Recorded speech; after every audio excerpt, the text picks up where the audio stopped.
Hello everybody, welcome to the Steckline Report. MF Global, what a name, what a deal. You've all heard about it by now. I don't know if you've heard about the testimony that the head guy of MF Global did just a week ago.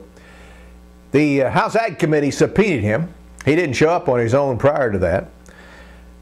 But when he got there, he had a lot to say. It's about a 22 or 23 page report that he started off with. Seemed very sorry and down in the mouth about the whole situation.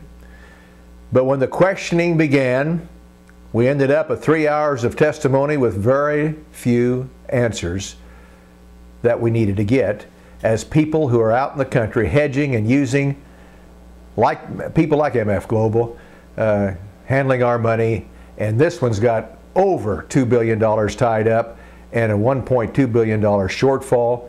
Nobody knows at this hour who's going to take the beating on it, and there's a lot of farmers hung out there as well. So with that in mind, I was going to talk just a little bit about that hearing that went on. Jon Corzine, former senator, Democratic senator, former governor, New Jersey, high dollar guy you'd think, but he doesn't know where the shortfall of money is in a company that he was leading. And that's really in a nutshell.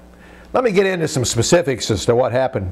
Corzine told that House Ag Committee that he was stunned when he learned that they were short money. That was October 30th. He said he thought it was about $1 billion of customer money that could not be located. Well, he was close. It was 1.2. So at least he knew that much. He says, I never intended to break any rules. I know I had no intention to ever authorize the transfer of segregated funds. I know what my intentions were, but he did not rule out the possibility of wrongdoing by MF Global people. He says there's employees who may have misused customers' cash after misinterpreting the chief executive's words. And he went on, quite honestly, when he answered questions concerning the most important question that anybody wanted to hear at that hearing was, where's the money? $1.2 billion that nobody could find. He had answers like, over 3 hours of testimony, he danced carefully around those questions when it came to that particular one, saying phrases like, never intended to do this, and not to my knowledge did I know about that. And really, when he left, there were a lot of people who said, hey, we think we've had the hookey put to us by a gentleman again that was beating around the bush.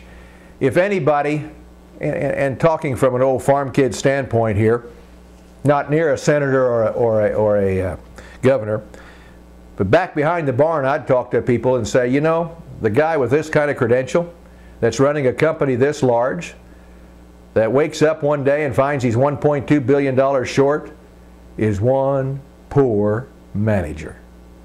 He shouldn't even be close to a firm like MF Global. Enough of that said. I'm looking out for and feeling sorry for those who are hung up in this mess, and there's several in this country who are.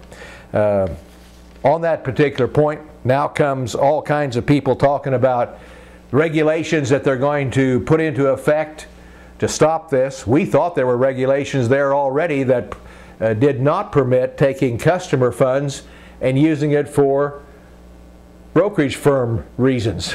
And that's what they did to cover their expenses over there. There's federal laws in the books that says you can't do that. It looks to me like there's some people who go to jail that did that. But now they're saying there's some loopholes, I guess. And I guess there isn't a law in this world, and especially in the United States, that doesn't have a loophole. So guys, if you're caught in this mess, my heart's out to you. We're still hearing that most of you will be taken care of by none other than the exchanges themselves if they can't find the money. That's a long way from being a done deal. See you on the next Steckline Report.